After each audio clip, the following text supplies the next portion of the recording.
everyone! Oi, pessoal, tudo bom? Estamos de volta para mais uma explicação de conteúdo. Hoje eu vou explicar a respeito do passado contínuo ou past continuous tense. Enquanto eu explico para vocês, eu vou mostrando exemplos. Então hoje a explicação será um pouquinho diferente. Eu vou escrever frases e mostrando para vocês a estrutura deste tempo verbal, ok? Então, um momentinho só, eu vou direto para a folha para mostrar a vocês. Espero que vocês estejam bem, espero que estejam se cuidando e todos nós devemos nos cuidar, não é? Por isso, é importante estar bem atento. E obrigada então pela atenção de vocês. Vamos agora para a explicação, tá bom? Até mais! Pessoal, uma coisa que é importante nós lembrarmos é que o presente e o passado contínuo nós formamos criando uma estrutura. E essa estrutura tem que ter o sujeito, o verbo to be, o verbo terminado em ing e o complemento da frase. Como eu vou falar sobre o passado contínuo, o verbo to be que eu vou usar é o verbo to be no passado. E o verbo to be, ele é formado por dois verbos, pelo was, que tá aqui, e pelo were. Aí vocês vão perguntar, ué, prof, mas a gente tem que diferença isso? Tem que usar com diferenças assim? Digamos que nós temos que usar com pronomes diferentes. Aqui, ó, was eu uso com I, he, she e o it. O it é o ele e ela, né? Mas ele é usado geralmente com objetos, coisas, situações.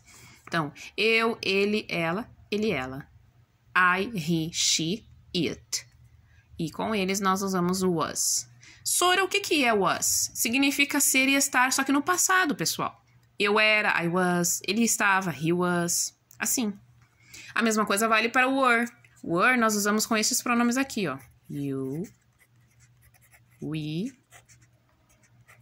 they.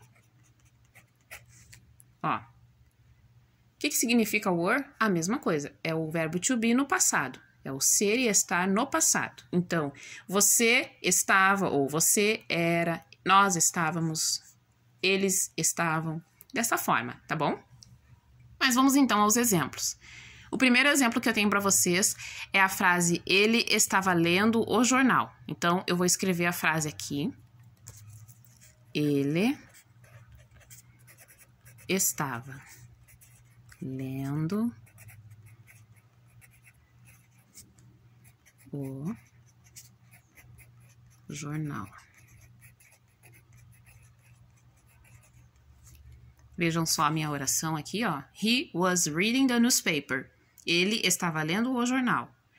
Eu usei o verbo was. O verbo passado, was. To be no passado, é claro. Complementei ele também com um verbo terminado em ing. Reading, ou seja, lendo. E terminei a minha oração com o complemento, the newspaper. Ele estava lendo o jornal. Estão vendo a estrutura, gente? Um sujeito, mais o to be,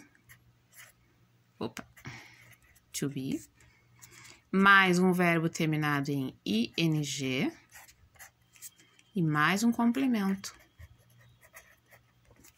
Essa é a estrutura.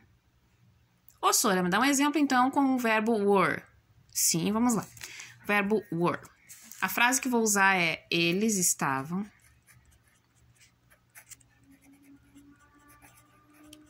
comendo no restaurante.